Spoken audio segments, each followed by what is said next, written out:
Disember 2023, 10 pagi sehingga 12 tengah hari di TV1 dan pada 10.05 pagi sehingga selesai persidangan di saluran berita RTM. Mesyuarat pertama pada setiap penggal Parlimen. Oleh yang berhormat, perkara yang kedua ialah berkenaan dengan pelaksanaan pemeriksaan kesihatan. Setakat ini seramai 213 orang ahli Dewan Rakyat dan senator dan 6 senator ahli pentadbiran telah melakukan pemeriksaan kesihatan. Saya ucapkan tahniah kepada semua. Namun pun begitu, seramai 8 orang ahli Dewan Rakyat belum lagi melaksanakan pemeriksaan kesihatan. Kepada yang berhormat yang masih belum menjalani pemeriksaan kesihatan ini, sila buat dengan kadar segera dan hubungi klinik Parlimen. Saya akan paparkan ke semua mereka yang belum lagi menjalani kesihatan ini pada 1 Disember tahun ini. Jadi hari ini awas nak makan durian. Jadi mereka yang belum buat pemeriksaan itu sangat berhati-hati ya.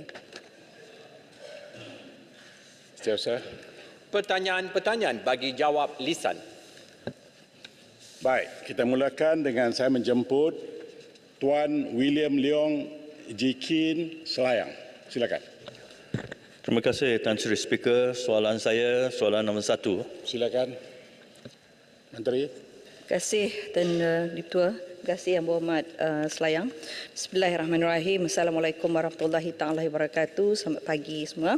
Tuan Dipertua, dalam memberi perlindungan dan pemeliharaan kepada kanak-kanak, pendekatan yang digunakan oleh Jabatan Kebajikan Masyarakat ataupun JKM adalah berdasarkan prinsip pemeliharaan berasaskan keluarga ataupun PBK, di mana keutamaan pilihan pemeliharaan seseorang kanak-kanak adalah dalam suasana kekeluargaan, termasuk pemeliharaan seseorang kanak-kanak oleh ibu atau bapa atau penjaga atau saudara, ibu atau bapa peliharaan atau orang yang layak dan sesuai.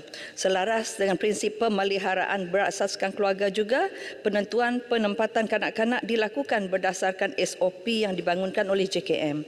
SOP ini telah dikemas kini dan ditambah baik menerusi garis panduan pengurusan penempatan kanak-kanak kepada ibu bapa peliharaan atau orang yang layak dan sesuai OYLS yang telah dilancarkan pada 11 Mac 2023. Garis panduan baharu ini telah memperincikan prosedur dan pengurusan kes kanak-kanak yang akan ditempatkan kepada ibu bapa peliharaan maupun OYLS. Antara penambahbaikan yang ketara dalam garis panduan baharu ini ialah penempatan kanak-kanak sama ada kepada orang yang layak dan sesuai maupun kepada ibu bapa peliharaan dibuat berdasarkan keputusan mesyuarat yang masing-masing dipengerusikan oleh Pengarah Kebajikan Masyarakat Negeri dan Timbalan Pengarah Operasi JKM. Keputusan tersebut bukanlah melalui penilaian individu, terutamanya pegawai kes semata-mata. Di samping itu juga calon ibu bapa peliharaan dan OYLS juga perlu menjalani ujian psikologi personality bagi menilai kepada kesesuaian personaliti individu untuk menjadi penjaga kepada kanak-kanak. Calon tersebut juga perlu melepasi ujian ini yang dilaksanakan oleh kaunselor JKM. Di peringkat JKM Negeri, JKMN, calon ibu bapa peliharaan dan OYLS juga akan menjalani saringan melalui sistem semakan pesalah jenayah seksual terhadap kanak-kanak dalam daftar kanak-kanak ataupun EDKK. Saringan tersebut adalah untuk memastikan calon ibu bapa peliharaan atau OYLS bebas daripada mempunyai rekod sebagai pesalah atau pelaku yang telah disabitkan atas apa-apa kesalahan seksual terhadap kanak-kanak. Pada masa yang sama, bagi memastikan pegawai melaksanakan tugasnya dengan teratur dan mengikut peraturan, JKM juga telah membangunkan SOP bagi jagaan sementara, pemeriksaan dan rawatan perubatan kanak-kanak oleh pelindung, pembantu pelindung atau pegawai polis berkuat kuasa pada 24 Julai tahun 2023. SOP ini adalah untuk menambah baik pengurusan kes kanak-kanak yang memerlukan perlindungan dengan melibatkan tanggungjawab dan peranan pembantu pelindung dan pegawai polis. Sikit lagi, pembangunan dan penambahbaikan garis panduan serta prosedur operasi standard yang dijadikan panduan tata cara dan proses kerja yang perlu diikuti oleh semua pegawai yang menguruskan kes kanak-kanak ini dapat mengelakkan dakwaan penyalahgunaan kuasa dalam membuat syur dan sebarang keputusan penempatan kanak-kanak dibuat melalui proses mesyuarat di peringkat negeri maupun peringkat JKM. Sekian, terima kasih. Saya jemput Selayang. Terima kasih Yang Berhormat Menteri. Soalan tambahan saya adalah dalam dua bahagian. Pertama ialah mengikut satu laporan Malaysia Kini bertarikh 19 September 2023, ada beberapa kes telah berlaku di mana ibu bapa tiada kerayatan hilang hak penjagaan bayi kerana pegawai JKM berpendapat ibu bapa yang tiada kerayatan tidak mampu menjaga anak dengan baik kerana mereka hidup dalam keadaan miskin. Adakah kerajaan menerima alasan ini untuk menghentikan hak penjagaan ibu bapa dan memberikan bayi kepada keluarga angkat? Soalan kedua ialah, bolehkah Yang Berhormat Menteri menyatakan statistik kanak-kanak yang didera yang memerlukan perlindungan? Terima kasih. Sila Menteri. Terima kasih Yang Berhormat. Soalan Yang Berhormat tadi tu macam soalan yang pernah berlaku di Lahadatu yang juga dilaporkan oleh Malaysia Kini, dan kami telah menghantarkan pegawai kami dalam kes tuntutan, kalau itu yang betul, tetapi prinsip yang saya jawab ni lebih kurang sama. Dalam kes tuntutan hak penjagaan anak bagi pasangan yang memfailkan perceraian di mana suami adalah warga negara dan isterinya bukan warga negara, tuntutan ini akan dibuat di mahkamah. Untuk kes membabitkan pasangan beragama Islam, terdapat peruntukan dalam undang-undang negeri yang memerlukan Mahkamah Syariah meminta satu laporan pelindung untuk dipertimbangkan mahkamah terhadap kesesuaian penempatan kanak-kanak sama ada kepada bapa atau ibu. Untuk kes membabitkan pasangan bukan Islam, mahkamah hanya akan meminta laporan daripada pelindung sekiranya kes tersebut dikendalikan di bawah Akta Penjagaan Budak 1961 ataupun Guardianship of Infants Act 1961 dengan izin. Jika tidak, ia terpulang kepada budicara mahkamah. Merujuk kepada laporan Malaysia Kini yang disebut oleh Yang Berhormat Selayang tadi, ia kes membabitkan individu bernama Aimah, kalau tak silap saya, yang mendakwa bahawa anaknya telah diambil oleh JKM kerana Aimah bukan seorang warga negara. Untuk makluman Yang Berhormat, dalam kes tersebut pihak hospital telah menghubungi JKM setelah mendapati seorang bayi telah ditinggalkan di unit rawatan rapi neonatal NICU tanpa penjaga ataupun ibu bapa. Jadi dalam hal ini bayi itu kemudiannya diselamatkan oleh pegawai JKM kerana kanak-kanak tersebut dikendalikan sebagai kes kanak-kanak yang tiada ibu bapa atau dibuang. Tindakan menyelamat JKM ini bukanlah disebabkan taraf kewarganegaraan ibu kepada bayi tersebut, tetapi tindakan menyelamat ini adalah berdasarkan best interest of the child dengan izin. Kini saya dimaklumkan bahawa kanak-kanak tersebut telah pun mendapat perintah tetap di mahkamah bagi kanak-kanak untuk penjagaan di bawah OYLS. OYLS itu juga merupakan orang yang memang pada asalnya dihasratkan oleh ibu kandung untuk diserah dan dijaga bayi tersebut. Malah kami ada video dia Yang Berhormat Tan Sri. Jadi untuk tadi boleh saya jawab ataupun saya bagi jawapan bertulis? Bertulis ya. Boleh ya. Di sini thank you, terima kasih Tuan Dipertua. Data yang ada pada saya sekarang adalah statistik kanak-kanak yang memerlukan pemeliharaan dan perlindungan. Sama ada kanak-kanak yang kita selamatkan daripada penganiayaan, penderaan dan juga beberapa faktor lain. Pada tahun ini, setakat bulan Ogos 2023, JKM telah mengendalikan sebanyak 1,240 kes penderaan fizikal, 1,603 kes penderaan seksual, 73 kes penderaan emosi, 1,530 kes pengabaian, 156 kes dibuang atau tiada ibu bapa dan 614 kes atas faktor-faktor lain yang pelbagai. Jadi kanak-kanak yang diselamatkan ini adalah bayi itu kemudiannya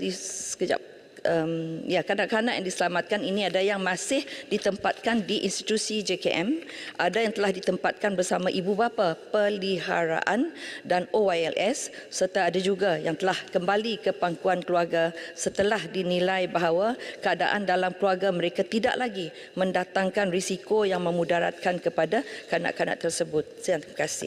Saya jemput Langkawi. Terima kasih Yang Berhormat Tan Sri. Soalan saya Yang Berhormat Menteri, apakah langkah yang diambil oleh kementerian selepas penempatan kanak-kanak di bawah jagaan ibu bapa pelihara atau orang yang layak dan sesuai OYLS seperti yang disebut oleh Yang Berhormat sebentar tadi untuk menjamin keselamatan kanak-kanak tersebut? Kerana kita tidak mahu kanak-kanak ini sekali lagi menjadi mangsa penderaan di tangan mereka yang menjaga mereka. In other words, kita tidak mahu perkara ini berulang. Terima kasih Yang Berhormat Tan Sri. Terima kasih Tuan Dipertua, terima kasih Yang Berhormat Langkawi. Tuan Dipertua, untuk makluman garis panduan pengurusan penempatan kanak-kanak kepada ibu bapa peliharaan atau OYLS yang disebutkan tadi juga telah meliputi SOP selepas penempatan kanak-kanak dibuat. Selepas penempatan kanak-kanak kepada ibu bapa peliharaan atau orang yang layak dan sesuai, pelindung atau individu yang dilantik oleh mahkamah bagi kanak-kanak, sama ada ahli pasukan pelindungan kanak-kanak maupun individu yang difikirkan sesuai oleh mahkamah bagi kanak-kanak, akan menjalankan seliaan ke atas kanak-kanak dan ibu bapa peliharaan atau OYLS setiap 3 bulan mengikut tempoh perintah mahkamah. Pelindung atau PPKK atau individu yang dilantik akan membuat janji temu dengan ibu bapa peliharaan atau OYLS bersama pelindung JKM, sama ada hadir ke pejabat JKM ataupun lawatan ke rumah. Tuan Dipertua, perbincangan bersama kanak-kanak dan ibu bapa peliharaan atau OYLS dibuat kedua-dua kaedah secara berasingan dan bersama mengenai masalah yang dihadapi, keperluan kanak-kanak, strategi dan perancangan bagi memenuhi keperluan serta peranan keluarga. Selain itu, pelindung juga boleh mengadakan lawatan ke sekolah atau tempat kerja kanak-kanak berkenaan dan mengadakan perbincangan dengan guru atau majikan mengenai isu yang dihadapi oleh kanak-kanak serta penyelesaian keperluan keuangan dan menilai kemajuan kanak-kanak berkenaan. Seliaan dan pengawasan oleh pelindung atau individu yang dilantik oleh mahkamah bagi kanak-kanak ini adalah salah satu usaha untuk menjamin keselamatan kanak-kanak daripada menjadi mangsa penderaan di tangan penjaga mereka yang baru. Terima kasih. Baik, saya jemput Tuan Speaker. Boleh minta sikit nak alu-alukan halwa daripada Kapar yang menjadi tetamu kita di Dewan Rakyat pada pagi ini. Terima kasih, Speaker. Baik. Untuk mengelakkan kita punya masa, lain kali minta kawan-kawan yang akan bangun itu umumkan ya. Terima kasih. Saya jemput Tuan Zahari bin Kecik Jeli. Yang Berhormat Tan Sri Speaker, soalan saya nombor 2. Silakan, Menteri. Terima kasih Yang Berhormat Tan Sri, sahabat saya Yang Berhormat Jeli. Selaku kementerian yang menerajui aspek keselamatan dalam negeri, kita punya peranan yang amat penting untuk menyediakan platform terbaik bagi membolehkan pembangunan negara dapat dilaksanakan sempurna dan tentunya soal-soal kebajikan anggota polis lebih keutamaan. Kementerian dan Polis Diraja Malaysia sentiasa mengambil berat dan soal kebajikan dan hal ehwal pesara polis dengan menghargai pengorbanan yang telah dicurahkan demi menjaga keselamatan kedaulatan negara dan ketenteraman awam. Pada masa ini, bahagian hal ehwal pesara polis, Jabatan Pengurusan Ibu Pejabat Polis Bukit Aman bertanggungjawab menguruskan hal ehwal pesara polis, bekas polis dan waris pesara atau bekas polis yang berdaftar. Setakat 29 September 2023, seramai 54,603 pesara polis, bekas polis dan waris polis, pesara bekas polis telah didaftarkan di bawah BHEPP yang terdiri daripada 44,889 pesara, 3,148 bekas polis dan 6,566 waris pesara atau bekas polis. Antara bantuan yang diberikan kepada pesara polis, bekas polis dan waris pesara atau bekas polis adalah bantuan-bantuan yang disalurkan melalui tabung amanah warisan polis, iaitu bantuan syarat kematian, bantuan pergerakan, bantuan perubatan, bantuan pendidikan dan juga bantuan bencana alam. Sebagaimana juga pembentangan bajet yang diumumkan oleh Yang Amat Berhormat Perdana Menteri selaku Menteri Kewangan telah mengumumkan bajet insentif RM1,000 dipanjangkan semua pesara kerajaan. Ini juga termasuk veteran berpencen serta veteran tidak berpencen. Bayaran ini akan dibuat pada Februari tahun hadapan. Selain itu, sebelum ini juga bantuan khas kewangan pada tahun 2023 yang diterima oleh pesara kerajaan termasuk juga pesara polis yang menerima pencen dan tidak pencen sebanyak RM350 pada Januari 2023. Dan bantuan khas penghargaan pesara kerajaan sebanyak 200 telah diterima pada 10 Ogos. Ini antara perkara yang dibuat dan kita memang bercadang untuk merangka rang undang-undang pesara dan bekas pegawai polis. InsyaAllah. Terima kasih. Saya jemput Jeli. Tan Sri Speaker, kalau kita mengimbau kembali ke belakang, dalam sejarah polis ini dulu zaman darurat dulu kita ada satu pasukan polis bantuan yang dikenali sebagai Home Guard. Jadi persoalan saya ialah adakah kerajaan sekarang ini masih lagi mengiktiraf Home Guard ini sebagai satu pesara polis? Dan jika ada pengiktirafan tersebut, adakah sekarang ini mereka telah menerima ataupun sedang menerima ataupun ada perancangan untuk mendaftarkan mereka sebagai pesara polis?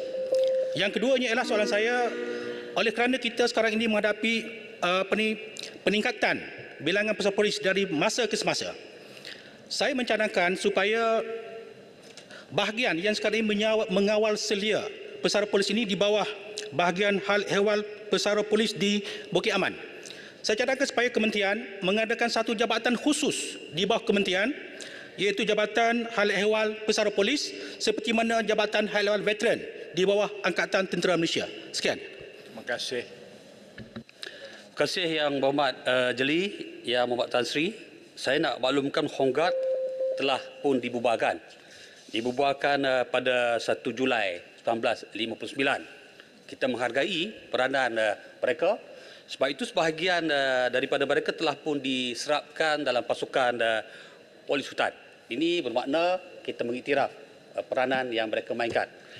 Dan berhubung dengan jabatan pesara yang dicadangkan oleh Yang Berhormat tadi, pada masa ini Kementerian dan PDRM memang dalam perancangan untuk mewujudkan rang undang-undang pesara dan bekas pegawai polis untuk berfungsi sebagaimana yang dimaklumkan tadi. Namun demikian, ia masih lagi di peringkat awal dan ia di peringkat semakan pegawai undang-undang di Kementerian Negeri, dan kita akan melalui proses-prosesnya hinggalah dibawa ke dalam Dewan ini untuk dibincang dan diluluskan. Terima kasih, Tan Sri. Saya jemput Jempol. Terima kasih Tan Sri Yang Ketua. Saya ada dua soalan tambahan. Yang pertama, adakah KDN dan PDRM mempunyai perancangan untuk mewujudkan suatu undang-undang yang bagi pesara polis seperti ATM dan MINDEF mewujudkan akta veteran bagi menjaga kebajikan veteran ATM? Dan yang kedua, terdapat 6 jenis bantuan yang diberikan kepada pesara polis serta waris oleh bahagian hal ehwal pesara polis seperti yang dinyatakan sebentar tadi. Soalan saya, berapakah jumlah penerima manfaat yang bantuan tersebut setakat hari ini? Terima kasih. Terima kasih. Sila Menteri. Tan Sri, untuk membolehkan supaya pesara polis ini benar-benar dihargai, maka langkah proaktif yang dibuat oleh kerajaan ialah di mana Kementerian dan PDRM sebagaimana saya sebutkan tadi sedang berangka untuk mewujudkan satu rang undang-undang pesara dan bekas pegawai polis yang berfungsi untuk mengawal selia pesara polis, bekas pegawai polis secara lebih teratur dalam satu entiti di bawah pegawai pengawal kementerian melalui satu punca kuasa yang jelas. Sebab itu rang undang-undang pesara dan bekas pegawai polis dijadikan punca kuasa untuk antara ialah perkara-perkara yang berkaitan dengan pendaftaran pesara polis dan bekas pegawai polis sebagai mengawal persatuan-persatuan pesara polis dan juga bekas pegawai polis dan ia juga sebagai punca kuasa untuk menjaga kebajikan pesara polis dan pegawai polis. Ini yang penting.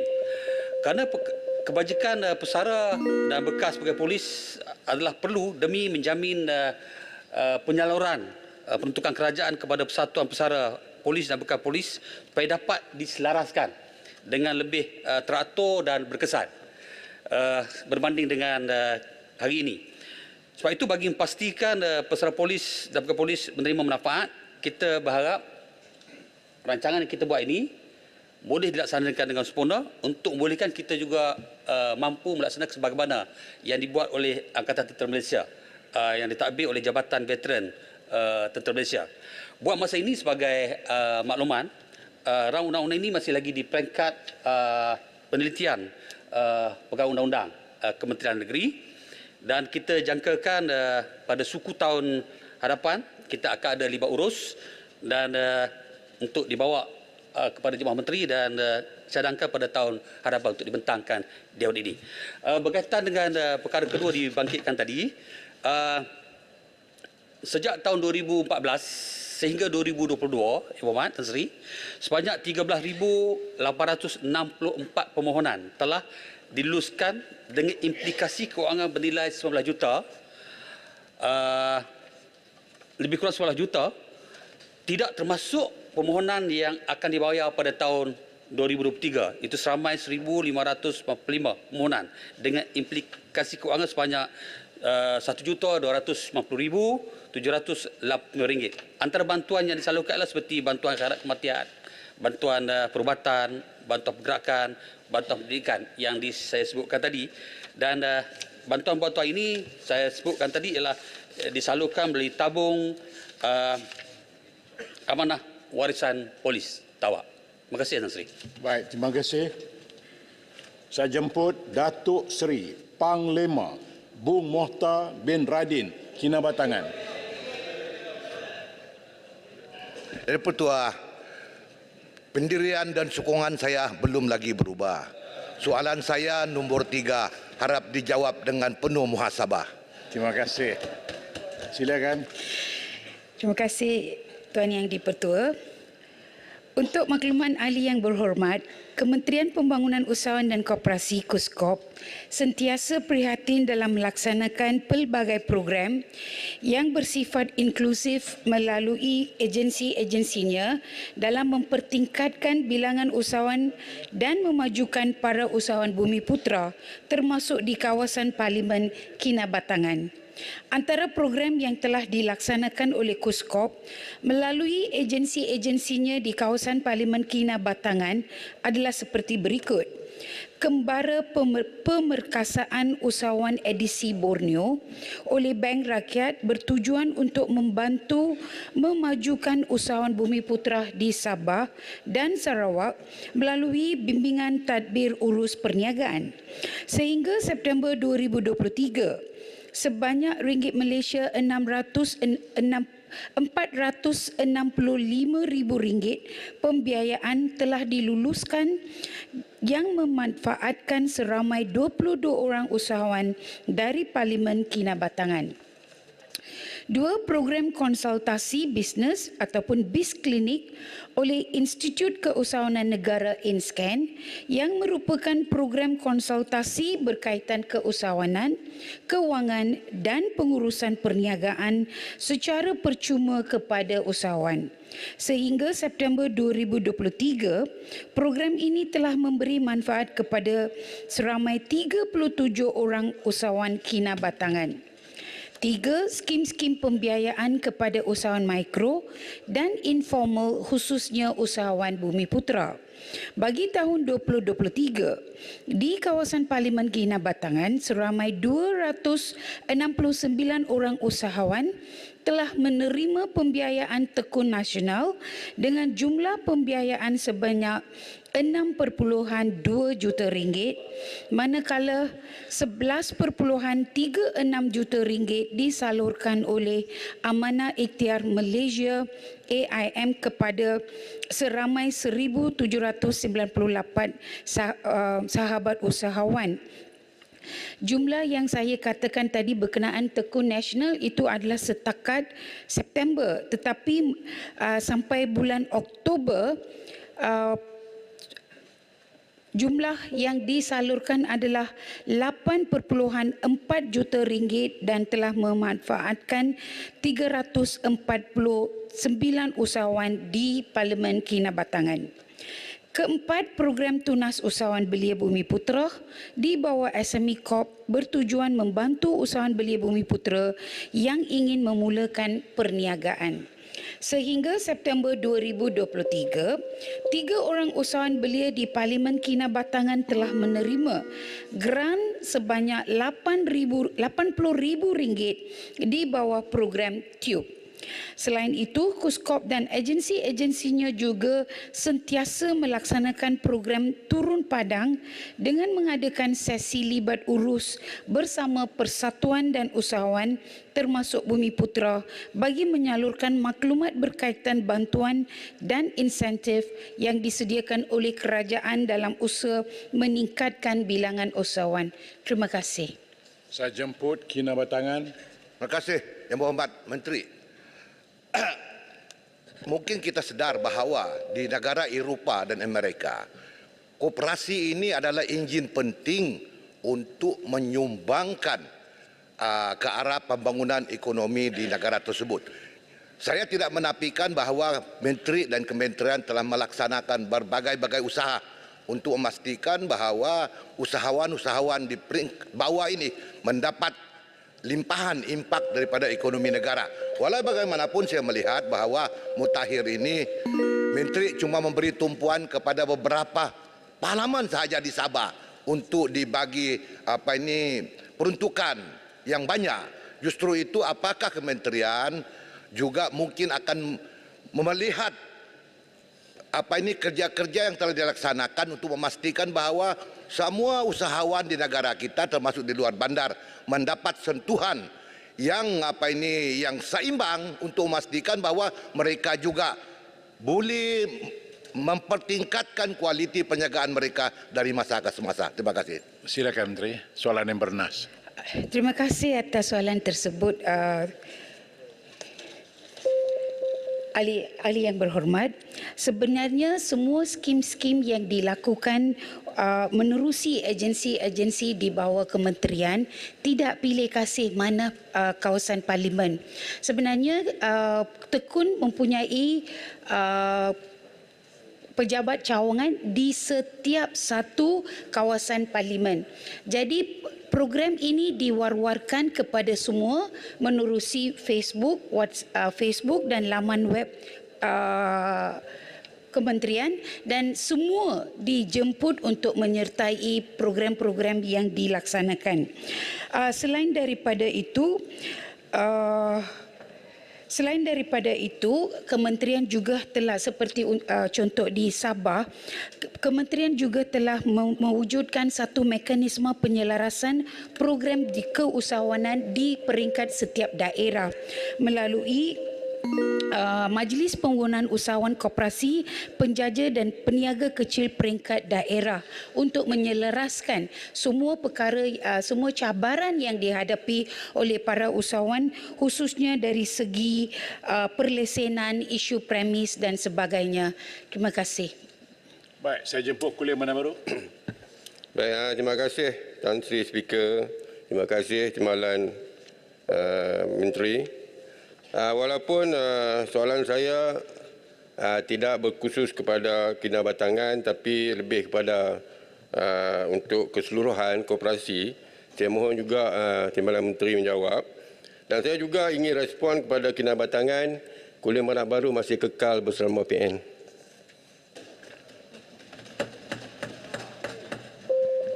Baik, soalan saya yang pertama, Timbalan Menteri. Saya tak tanya pun.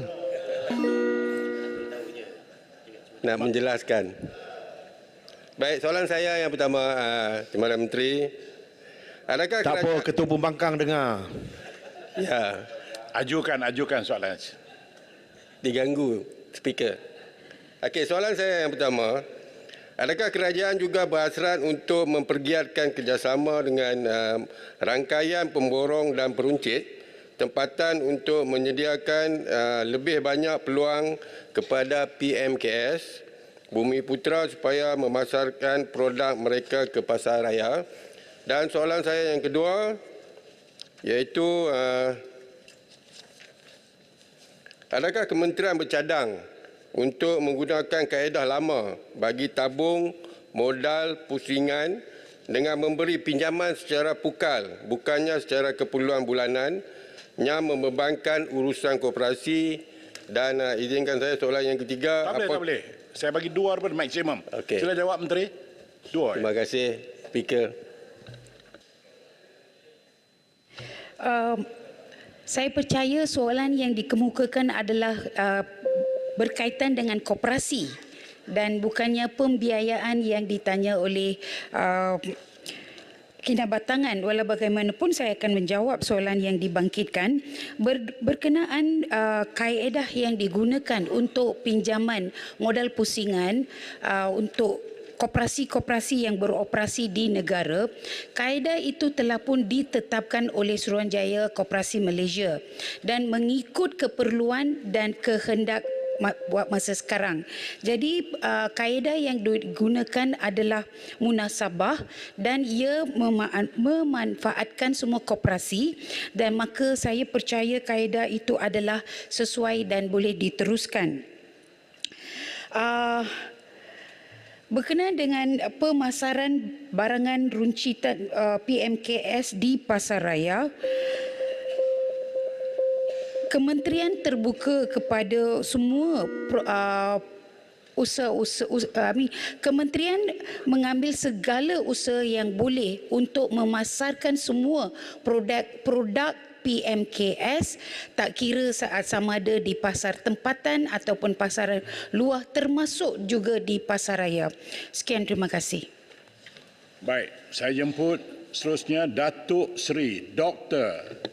Syahidan bin Kasim Arau. Tan Sri, pagi-pagi kata melompat. Soalan saya nombor 4. Silakan, Menteri. Terima kasih Tan Sri Yang di-Pertua. Terima kasih juga atas galakan dan juga arahan untuk ahli-ahli parlimen untuk membuat saringan kesihatan, dan juga kami di KKM turut menyediakan perkhidmatan yang terbaik dan juga wakil-wakil rakyat yang belum. Mungkin Arau salah satu belum submit kesihatan. Okey.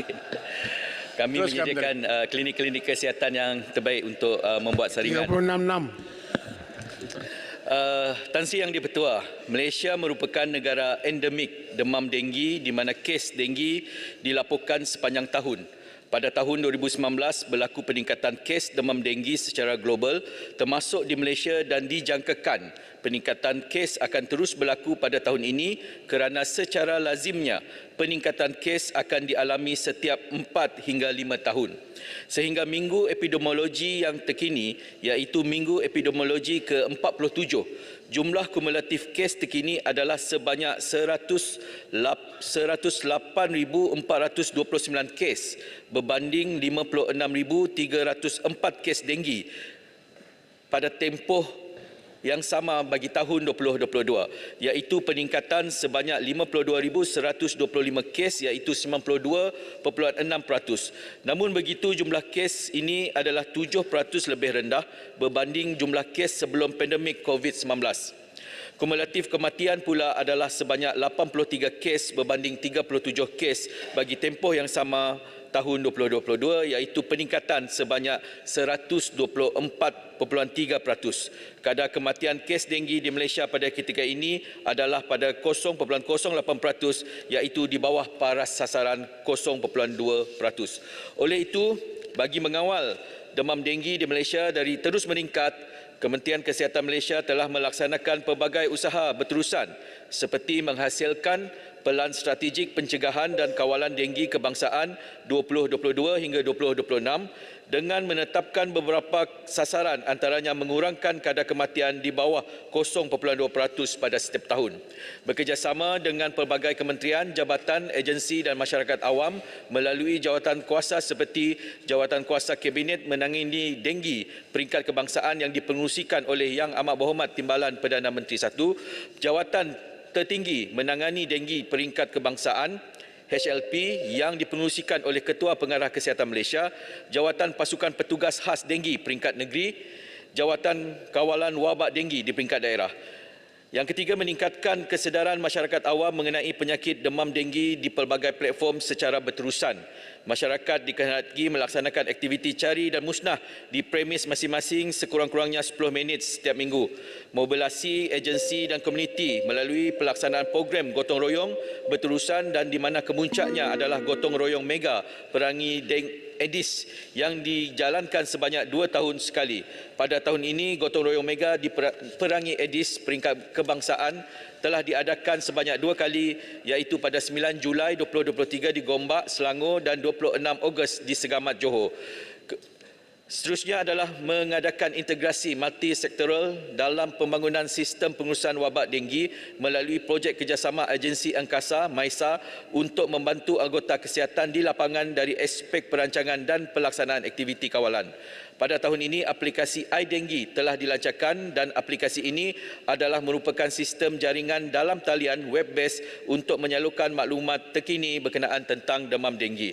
Selain daripada itu, melalui aplikasi maklumat kes demam denggi harian, wabak, lokasi dan hotspot, kombi lokaliti pelaksanaan operasi nyamuk berwalbakia, maklumat asas seperti klinik, sekolah dan pelbagai maklumat terkini berkaitan demam denggi boleh diakses melalui iDenggi ini. Bersesuaian dengan hala tuju kawalan denggi iaitu mengurangkan kebergantungan terhadap racun serangga yang berasaskan bahan kimia, kaedah nyamuk berwalbakia dalam pencegahan dan kawalan denggi telah dimulakan di Malaysia pada tahun 2019. Bilangan lokaliti pelaksanaan pelepasan nyamuk Aedes berwalbakia sehingga kini adalah sebanyak 31 lokaliti dengan perancangan pertambahan 10 lokaliti pelepasan baru setiap tahun. Daripada 19 lokaliti pelepasan yang layak dinilai, semuanya telah menunjukkan tren penurunan kes sehingga 100%. Tan Sri Yang di-Pertua, nyamuk berwalbakia ini adalah merupakan satu nyamuk yang kita lepaskan untuk membantu bagi mengurangkan populasi nyamuk yang mempunyai virus denggi ini. Terima kasih Tan Sri Yang di-Pertua. Sila Arau. Tan Sri, terima kasih jawapan yang lengkap. Sampai saya terpesona. Soalan saya nak tanya dia telah jawab. Jadi cuma satu, ada dua lagi ya. Yang pertama sekali ialah sejauh manakah keberhasilan program bebas denggi di peringkat sekolah, termasuk aktiviti rutin pemeriksaan di persekitaran sekolah serta tindakan penguatkuasaan yang diambil oleh pejabat kesihatan daerah. Yang keduanya, Yang Amat sebut tentang Wolbachia, tentang nyamuk Aedes yang berbakteria Wolbachia, nama saintifiknya ialah Wolbachia papientis, Yang Amat. Jadi Yang Amat sebut tadi kesannya ialah kurangnya nyamuk denggi di situ. Jadi saya ingin bertanya kepada Yang Berhormat, jawab betul tak apa. Keberhasilannya yang ataupun kekesanan yang kita telah dapat setelah kita perkenalkan pada nyamuk Aedes yang mempunyai bakteria Wolbachia tadi. Makna kata selepas 30 lokasi yang telah dibuat eksperimen, 19 telah berjaya. Berjaya itu dalam bentuk macam mana? Jadi kita tak tahu sebab apa nyamuk ni nyamuk yang telah dimandulkan, Tan Sri. Orang pun tak tahu Wolbachia apa dia. Nyamuk ni telah dimandulkan.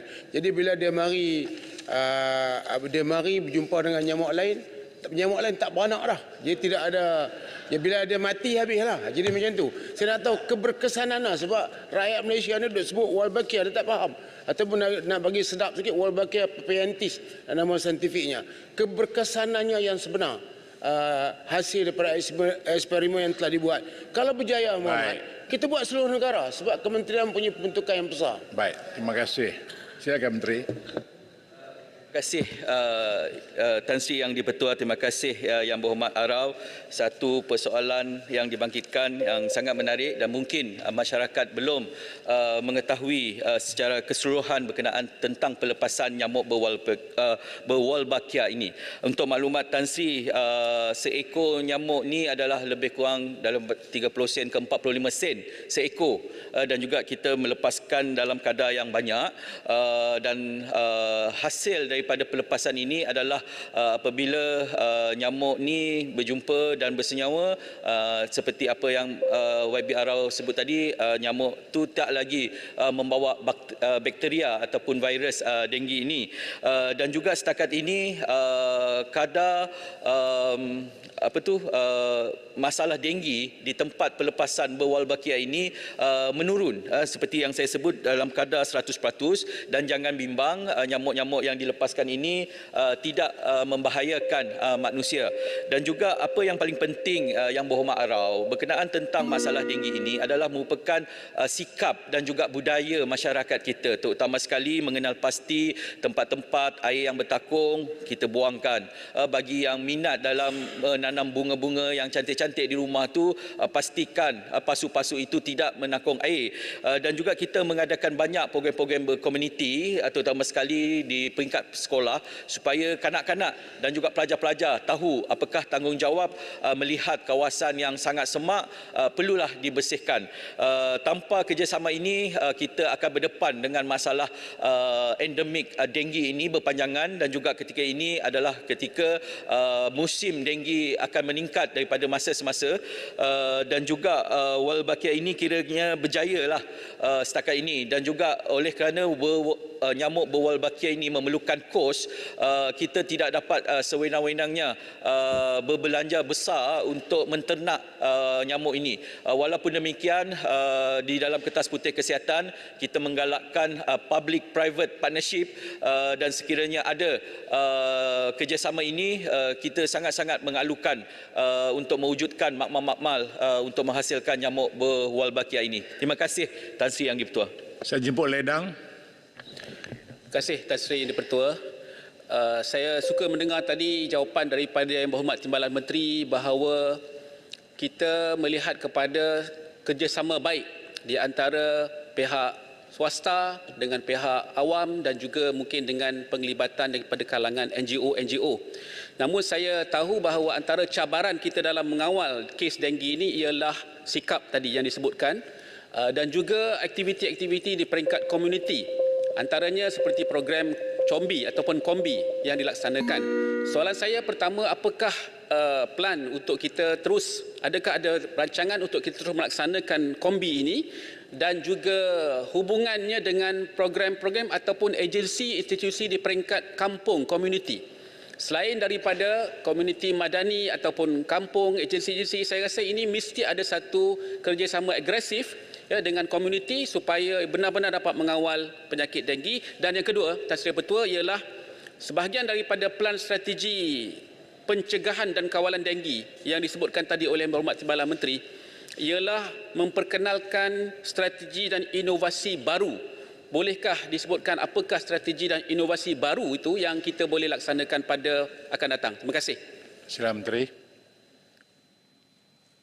Terima kasih Tan Sri Yang di-Pertua, terima kasih Yang Berhormat Ledang.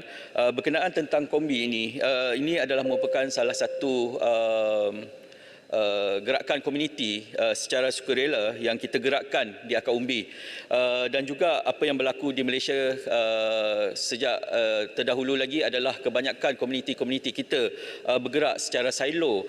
Maka kami di KKM ingin sangat menganjurkan agar komuniti seperti Kombi ini dapat berintegrasi dengan komuniti-komuniti yang lain seperti komuniti Madani, KRT, agar dapat kita berkongsi resos dengan izin untuk membasmi denggi ini. Dan juga kami akan menggiatkan aktiviti-aktiviti Kombi, dan juga Kombi ini adalah bipartisans, boleh melibatkan semua tanpa mengira parti-parti dan juga tidak mengira politik. Maka Kombi ini wujud di setiap DUN, di setiap parlimen dan juga daerah. Dan juga apabila kita berada di dalam komuniti Kombi ini juga tak perlulah ahli-ahli itu melompat ke KL KRT atau ke komuniti-komuniti lain. Bersatu je lah di bawah kombi itu. Dan juga selain daripada itu, inovasi yang ingin kami perkenalkan adalah dengan penggunaan drone untuk mengenal pasti pembiakan Aedes. Ini adalah salah satu inovasi yang akan kami kaji dan perkenalkan pada masa yang akan datang. Sekian, terima kasih.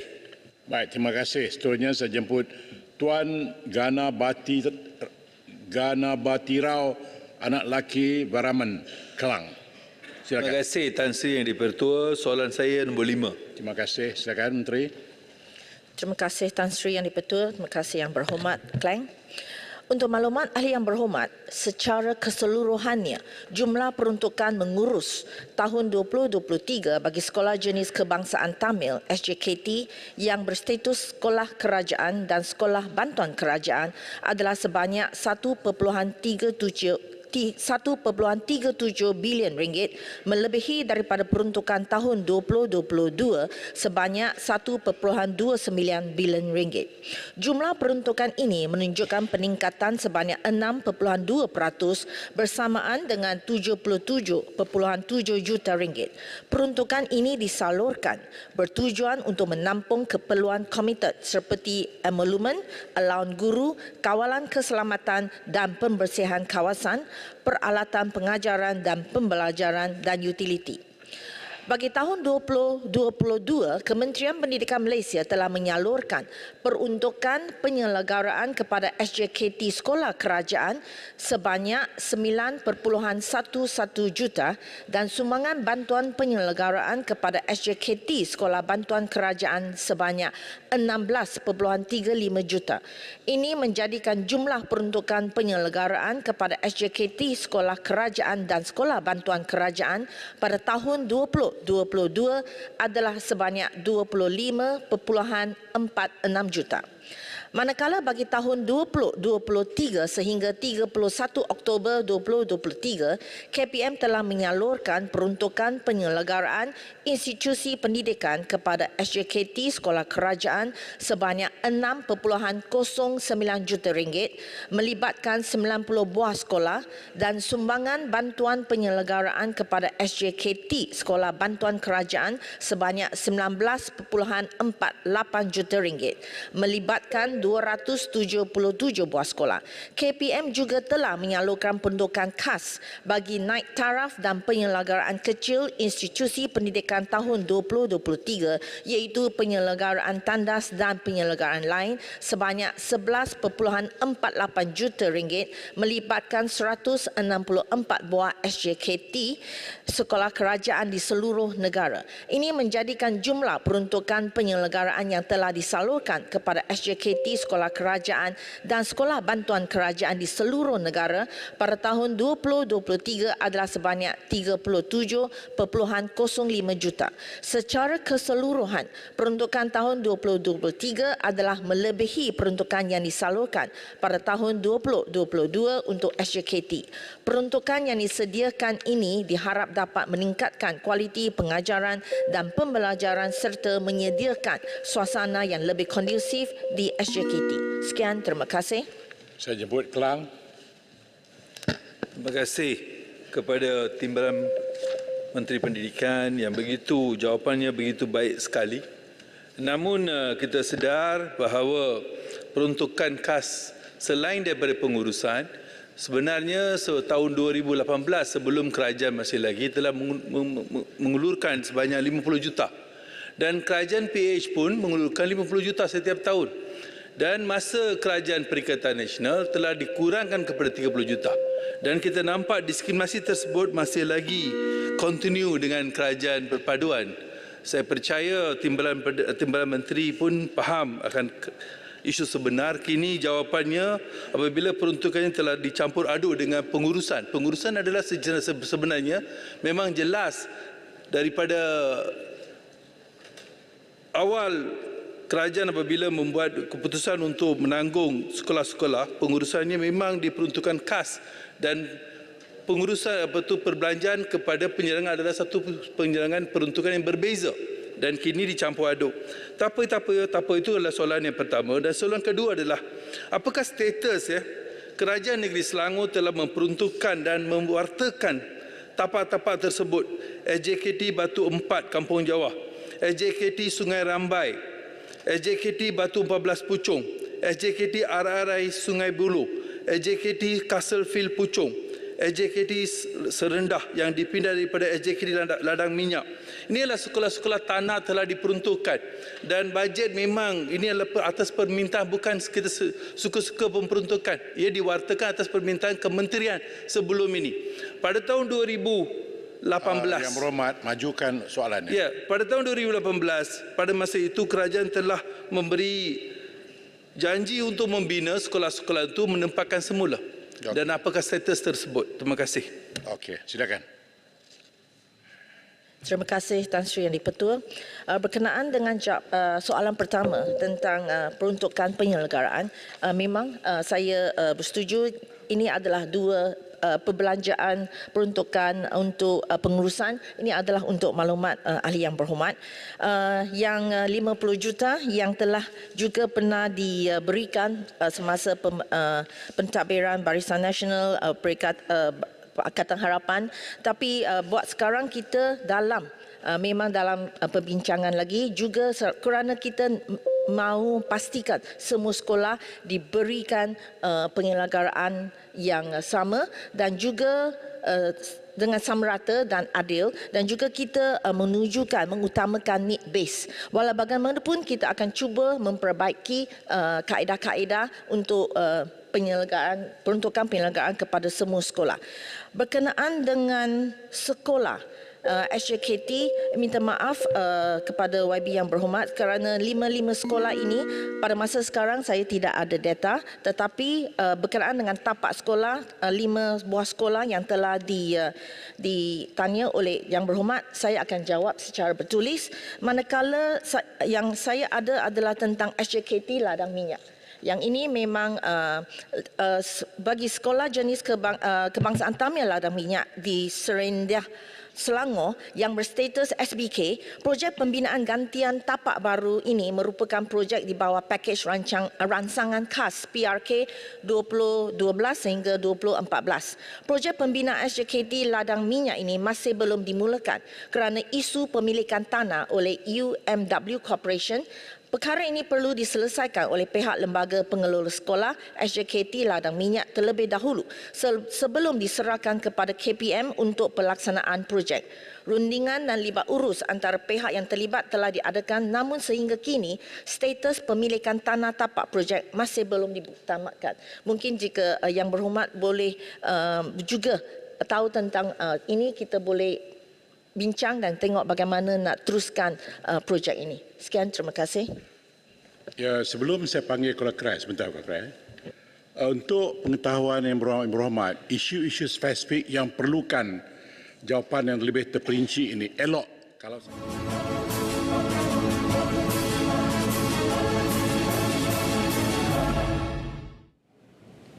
Baik, sekarang ini sedang berlangsungnya soalan oleh Yang Berhormat Ahli Parlimen Jerai meminta Menteri Kesihatan menyatakan langkah pencegahan bagi memastikan jangkitan cacar monyet yang dilaporkan telah wujud di Malaysia tidak menular seperti virus COVID-19. Itu antara persoalan yang dikemukakan di sidang Dewan Rakyat ketika ini. Baik, dan seterusnya beralih ke aturan urusan mesyuarat bagi Dewan Negara, dan bagi soalan yang dikemukakan oleh Datuk Paul Legai, iaitu minta Menteri Dalam Negeri menyatakan adakah kementerian berhasrat untuk mengembalikan semula pasukan Border Squad yang sangat terbilang semasa peristiwa konfrontasi dan ancaman pasukan Komunis Kalimantan Utara dahulu. Perkhidmatan pasukan tersebut berkemungkinan perlu untuk memantau sempadan Malaysia atau Kalimantan Indonesia. Itu antara persoalan yang dikemukakan di Dewan Negara ketika ini. Baik, dan anda juga boleh saksikan kami untuk sentiasa menonton sehingga persidangan selesai, dan sebentar lagi di Dewan Negara akan berlangsungnya bacaan rang Undang-Undang Perbekalan 2024, itu Belanjawan 2024 oleh Yang Amat Berhormat Datuk Seri Anwar bin Ibrahim, Perdana Menteri dan juga merupakan Menteri Kewangan, dijangka pada jam 11.30 pagi sebentar lagi. Baik, saya kira itu saja berkenaan dengan perkara ini. Kita terus ke Dewan Negara. Silakan. Melalui penempatan pos-pos kawalan keselamatan di sepanjang sepadan Sabah dan Sarawak dan Kalimantan yang terdiri daripada 73 buah pos kawalan keselamatan di bawah kawalan PGA. Dalam pastikan tahap kawalan keselamatan sepadan Sabah Sarawak, Kalimantan sentiasa berada di tahap maksimum, PDRM melalui PGA turut menjalankan operasi secara berterusan seperti op staring, op awas dan op batas. Selain itu, kerajaan melalui Kementerian Dalam Negeri terus memperkasa kawalan keselamatan sempadan khususnya di Sabah dan Sarawak ini melalui projek-projek pembangunan di sepadan berkenaan, antaranya kerusan di bawah Rolling Plan ketiga RP3 Rancangan Malaysia ke-12 di mana MK12 bagi pembinaan 8 pos kawalan keselamatan PGA, iaitu satu di Sabah, 7 di Sarawak dengan kos keseluruhan projek adalah berjumlah 32 juta ringgit. Kementerian Dalam Negeri juga telah diluluskan peruntukan bagi pembangunan kawasan sempadan Sabah dan Sarawak di bawah butiran 23,000 bekalan P15 Kementerian Ekonomi pada 8 Jun 2003 lalu, iaitu menaik taraf, pos dan permis dan polen kelengkapan bagi Brigade Sabah dan Brigade Sarawak dengan kos masing-masing 13.8 juta, sistem radar dan pedawaian elektrik bagi pos PGA Sarawak sebanyak 1.2 juta dan juga pembangunan Forward Operating Base FOB kawalan keselamatan sepadan Brigade Sarawak PGA dengan kos 2.6 juta. Selain itu, PDRM dalam perancangan untuk wujudkan 3 buah batalion baru, iaitu 2 batalion di Sabah, di Kunak dan juga Keningau, 1 di Sarawak iaitu di Serai Aman. Pemekasaan pejawatan PGA akan menggunakan kaedah agihan semula, pindaan butiran dan trade off. Menteri, panjang lagi. Habis dah. Pasal soalan ni pasal border scout. YB jawab pasal PGA. Ada soalan tambahan? Soalan tambahan. YB pun dia di Sarawak. Dia orang Sarawak. Dia saya bagi dia keutamaan. Terima kasih Timbalan yang di-Pertua. Jadi soalan saya kerana ada kaitan dengan border scout. Pada masa 1963 ataupun konfrontasi Malaysia, Ganyang Malaysia dahulu, terdapat lebih kurang 96 orang penduduk dari Belaga yang terlibat di dalam border scout. Saya cadangkan supaya kerajaan memberi penghargaan kepada mereka dan juga waris mereka kerana ada yang terkorban di dalam menjaga keamanan dan memastikan bahawa Sarawak bersama Malaysia pada ketika itu. Terima kasih. Menteri. Jawapan cadangan yang baik sebenarnya sebahagian daripada mereka juga dimasukkan dalam PGA. Maknanya pengiktirafan yang kerajaan bagi atas pengumuman yang mereka buat. Namun demikian oleh kerana isu-isu konfrontasi sudah tidak ada kerana asal kewujudan border scout inilah untuk mengawal konfrontasi di kawasan-kawasan yang disebutkan tadi. Sudah tidak ada isu itu, maka ia diambil alih oleh PGA. Sebab itu saya jawab PGA itu. Saya punya soalan tadi. Oh, saya terlupa jemput YB Paul. Actually soalan nombor 1 tadi sudah dilontarkan. Jadi soalan kedua iaitu berapakah anugerah yang diberi dari Persekutuan untuk itu border scout yang dahulu menghemat. Saya dengar di Sarawak sudah kita beri bentera-bentera, tapi saya belum dengar dari Persekutuan. Satu lagi yang mengenai macam apa tu kerana border scout ini yang memang spesialis di hutan, Iban, Kayan, Kenyah, Kelabit, Murut di Sabah atau Lun Bawang di Sarawak. Saya mohonlah apabila kementerian akan menubuhkan persekutuan atau tu pasukan-pasukan di sempadan mengambilkan mereka yang tua lagi, bukan yang 18-20 yang ada memang pengalaman dalam perkara di hutan dan juga di pantang larang di hutan. Kita pun tak tahu juga, saya tak tahu. Terima kasih. Pak Menteri, Sarawak mintakan penghargaan khas untuk kita border scout. mengambil maklum perkara ini, Yang Berhormat, tentang penghargaan patut diberi. Memang KDN sentiasa mengambil berat soal-soal yang berkaitan dengan perkara berkenaan, dan saya ingin sebut bahawa KDN akan masukkan perkara-perkara yang dibangkitkan tadi dalam rang undang-undang pesara dan juga bekas pegawai polis yang akan insya-Allah ketika ini dalam proses semakan pegawai undang-undang di Kementerian Negeri. Kita akan mula buat sesi libat urus pada awal tahun depan sebelum diangkat ke Jabatan Menteri, dan jangkaannya pada tahun depan untuk dibentangkan di Dewan Rakyat di bawah negeri ini. Ini satu komitmen kita untuk membolehkan kita ada kawaselia yang baik bagi memastikan kebajikan bekas-bekas pegawai kita di semua peringkat dapat dibuat. Pengiktirafan sebenar ialah kepakaran mereka sebahagian besar telah pun dimasuk dalam pasukan polis hutan. Terima kasih. Terima kasih, YB Menteri. Sekarang ini saya jemput YB Datuk Bobby bin Swan. Terima kasih, Datuk Seri Yang di-Pertua. Soalan saya nombor 9. YB Menteri. Terima kasih, Datuk Seri Yang di-Pertua. Izinkan saya untuk menjawab soalan ini, merangkum sekali dengan soalan daripada Yang Berhormat Senator berikut, iaitu Yang Berhormat Senator Puan Susan Cemerai Anding dan Yang Berhormat Datin Ros Suryati binti Alang. Kedua-duanya bertarikh 29 November 2023. Soalan Yang Berhormat Senator Tuan Muhammad Abdul bin Abdul Aziz bertarikh 4 Disember dan 7 Disember 2023. Yang Berhormat Senator Datuk Johannes bin Abdul Aziz bertarikh 11 Disember 2023. Yang Berhormat Senator Datuk Dr. Arman Azhar bin Abu Hanifah bertarikh 13 Disember. Dan Yang Berhormat Senator Datin Ros Suryati binti Alang bertarikh 14 Disember 2023 memandangkan maksud kesemua soalan adalah hampir sama, iaitu mengenai langkah-langkah dan strategi kerajaan bagi mengawal kenaikan harga barang dalam menangani kos sara hidup rakyat. So, Datuk Yang di-Pertua, terima kasih kepada Yang Berhormat Senator Datuk Bobby bin Swan di atas soalan itu. Kerajaan ambil cakna dan akan kenaikan harga barang yang memberi kesan kepada kos sara hidup rakyat Malaysia, terutama golongan berpendapatan rendah. Sebagaimana yang semua Yang Berhormat sedia maklum, inflasi dan kos sara hidup bukanlah hanya tertakluk kepada kenaikan harga barang makanan dan minuman.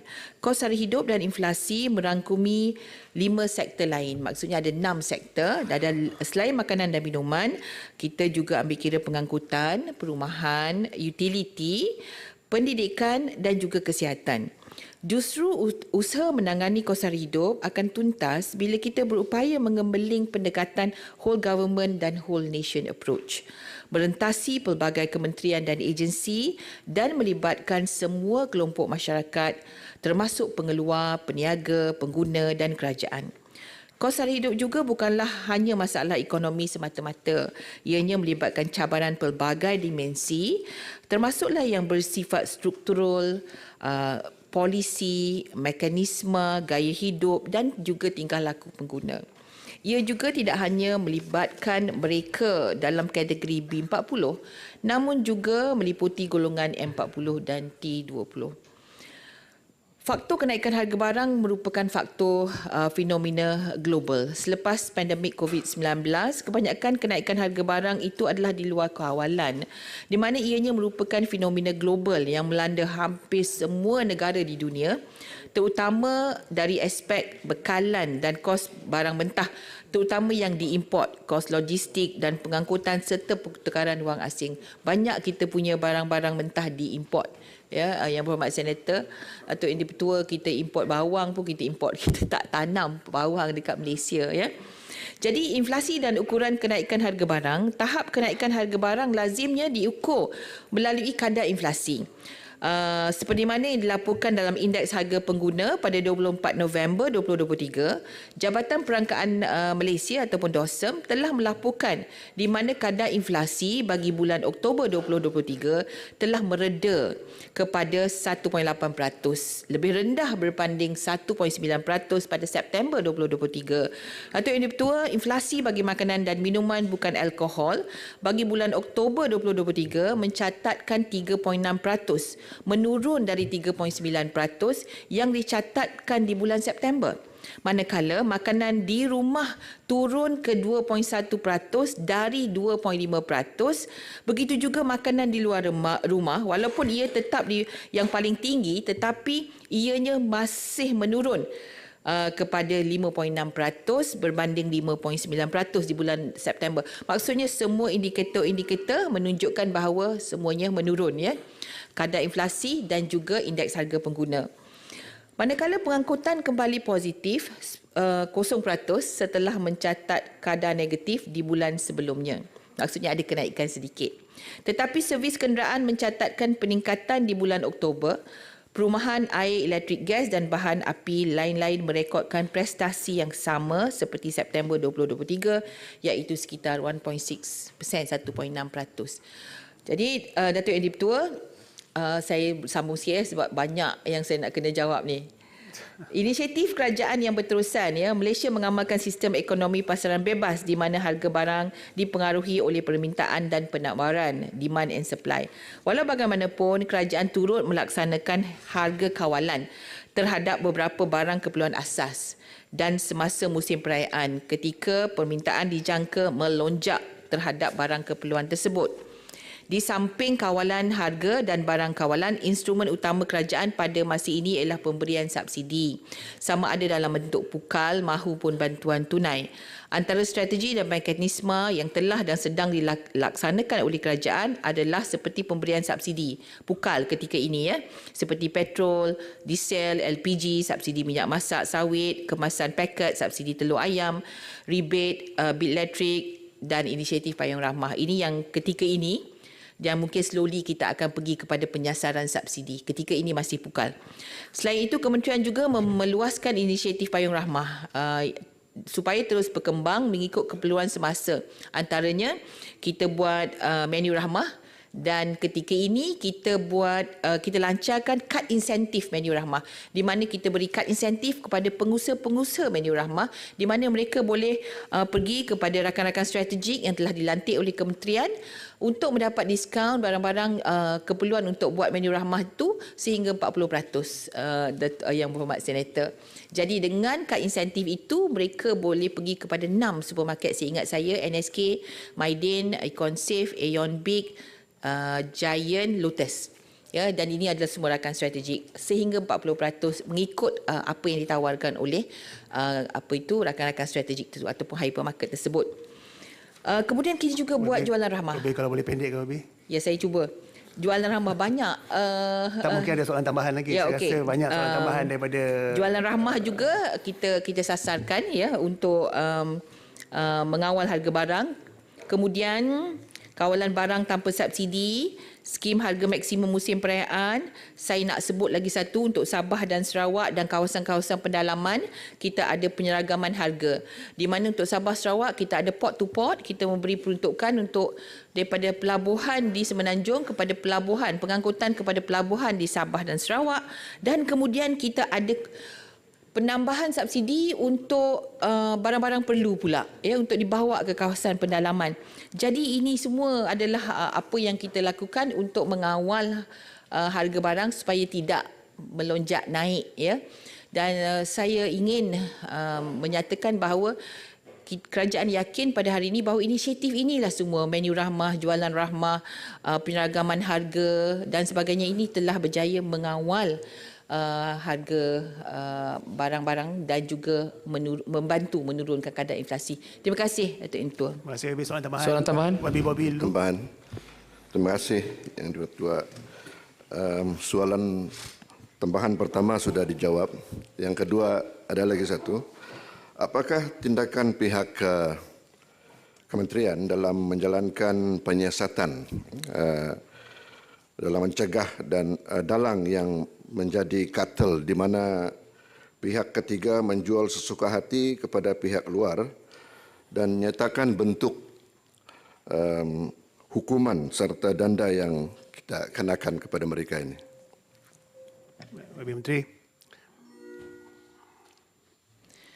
Yang Berhormat Senator, Datuk Yang Dipertua, sekiranya berlaku keadaan di mana ada pakatan, ya, pakatan untuk mengawal harga. Contohnya pakatan beberapa syarikat untuk mengawal harga makanan haiwan contohnya, supaya dengan pakatan tersebut harga makanan itu melambung tinggi contohnya, ya. Jadi ini yang kita panggil kartel ataupun pakatan, ya. Di sini kita ada akta persaingan, ya, di bawah MyCC, iaitu juga satu agensi di bawah KPDN yang kita, ialah di mana akta persaingan 2010 ini digunakan untuk membenteras aktiviti-aktiviti kartel ini, ya. Jadi dan lagi satu akta kawalan harga dan anti pencatutan, Yang Berhormat Senator. Akta kawalan harga dan anti pencatutan ini membenarkan KPDN untuk mendapatkan harga daripada pengeluaran, ya, pengeluar, pengangkutan dan sepanjang rantaian bekalan itu hinggalah kepada peruncit, supaya di situ kita boleh tengok sama ada berlaku pencatutan atau tidak. Jadi ini satu lagi mekanisme untuk mengawal harga barangan. Terima kasih, Tuan. Soalan tambahan? YB Dr. Linggiswaran tadi. Dia bangun dulu. Dia lebih cepat. Terima kasih Datuk Seri Yang di-Pertua. Soalan saya, adakah kerajaan bercadang untuk memperkenalkan semula pembantu ahli-ehwal pengurusan di kalangan pemimpin tempatan yang menjadi mata dan telinga kepada pihak kementerian di setiap daerah? YB Menteri. Terima kasih Yang Berhormat Senator. Tuan Ketua, kita sebelumnya ada penyelaras kepenggunaan parlimen. Penyelaras kepenggunaan parlimen sebelum ini memang ada, tapi pada tahun 2023, Allahyarham Datuk Seri Salahuddin, mantan menteri, tak sempat melantik. Ya, jadi sebab itu kita tak melantik sepanjang tahun 2023, tapi dalam tahun 2024 ianya tak masuk dalam butiran bajet tahun 2024, tapi namun ianya mungkin kita boleh fikirkan bagaimana ianya harus kita laksanakan, sebab idea-idea nak laksanakan Datuk Yang di-Pertua tanpa bajet tu kena fikirlah. Terima kasih Tuan. Sekarang saya jumpa Datuk Mustafa bin Musa. Panjang tadi jawapan Menteri. Terima kasih Datuk Seri Timbalan Yang-di-Pertua. Kalau Tuan ke Tanjung Palas duduk beralas. Pendidikan TVET perlu digalas. Soalan saya nombor 11. Dr. Hatta, nanti saya kembali pada Dr. Hatta. Minta maaf, saya alpern lagi. Ya, tak apa. Nanti saya bagi peluang balik. Bapak Menteri, semua manusia jawab dulu. Terima kasih Datuk Seri Yang di-Pertua. Terima kasih kepada Yang Berhormat Senator Datuk Haji Mustafa bin Musa atas keprihatinan tentang isu TVET ini. Datuk Yang di-Pertua, sebanyak 2072 standard kemahiran pekerjaan kebangsaan NOS telah dibangunkan dengan kerjasama pihak industri sedia untuk digunakan bagi tujuan latihan kemahiran TVET di bawah sistem persijilan kemahiran Malaysia demi memastikan para graduan mempunyai kemahiran yang relevan selari dengan keperluan industri dan perkembangan teknologi terkini. Sehingga 31 Oktober 2023, sebanyak 1,527 pusat bertauliah dan 1,919 pusat SLDN, pusat latihan yang berdaftar di bawah sistem latihan dual nasional yang menjalankan program berkaitan dengan NOS. Dan sehingga November 2023, sebanyak 71,350 sijil kemahiran telah dikeluarkan untuk tahun ini sehingga November. Latihan dalam sektor kritikal seperti kenderaan elektrik, EV, lift penumpang dan barangan, keselamatan cyber, pembinaan terowong dan jambatan, penyelenggaraan talian transmisi elektrik dan pemancar telekomunikasi dan fiber optik, teknologi rel serta grafik animasi secara umumnya telah ditawarkan di pelbagai institusi Tibet bermula dari peringkat sijil hingga ke sarjana muda. Latihan secara sepenuh masa di institusi terlibat menerapkan gabungan teori dan juga praktikal, dan juga kita ada latihan industri dengan izin on job training. Dalam bidang telekomunikasi seperti keselamatan cyber, penyelenggaraan talian transmisi elektrik dan pemancar telekomunikasi dan fiber optik pula, terdapat banyak institusi Tibet yang menawarkan program berkaitan melalui sistem persijilan kemahiran Malaysia. Antaranya di Institut Latihan Perindustrian Kuala Langat yang menawarkan kursus keselamatan cyber dan program perkaitan transmisi telekomunikasi ditawarkan di ILP Mersing dan juga ILP Pedas. Dalam berkaitan rel pula, antara institusi yang terlibat adalah seperti Kolej Komuniti Masjid Tanah melalui program signal dan komunikasi rel, UniKL melalui UniKL Asia Rail Center pula giat menawarkan program seperti dengan izin, Professional Certification in Rolling Stock Maintenance and Railway Safety Management dalam usaha menyediakan bakal pekerja mahir dalam bidang rel ini. Teknologi kenderaan hybrid dan kenderaan EV merupakan satu bidang baru yang sedang berkembang. Sehubungan dengan itu, kerajaan kini sedang giat mempromosi dan mengambil tindakan bersesuaian. Jabatan Pembangunan Kemahiran dengan kerjasama pakar-pakar industri telah membangunkan NOS yang berkaitan dengan EV ini dan untuk digunakan rujukan kurikulum untuk institusi TVET. Dari aspek penyampaian latihan pula, antara institusi latihan yang menawarkan kursus berkaitan kenderaan hybrid dan EV ini adalah Pusat Latihan Pengajar dan Kemahiran Lanjutan SIAS serta Kolej Komuniti Kepala Batas. Selain program latihan sepenuh masa di institusi latihan, program yang mengkhususkan kepada sektor kritikal ini turut juga dijalankan kaedah sistem latihan dual nasional untuk mendedahkan pelajar-pelajar dengan tempat kerja sebenar dan bimbingan komprehensif secara terus daripada pengamal-pengamal industri. Secara dasarnya, KSM melalui jabatan dan agensi berkaitan bertanggungjawab untuk merangka dan melaksanakan program pembangunan bakat bagi memenuhi keperluan pekerjaan yang diwujudkan oleh industri.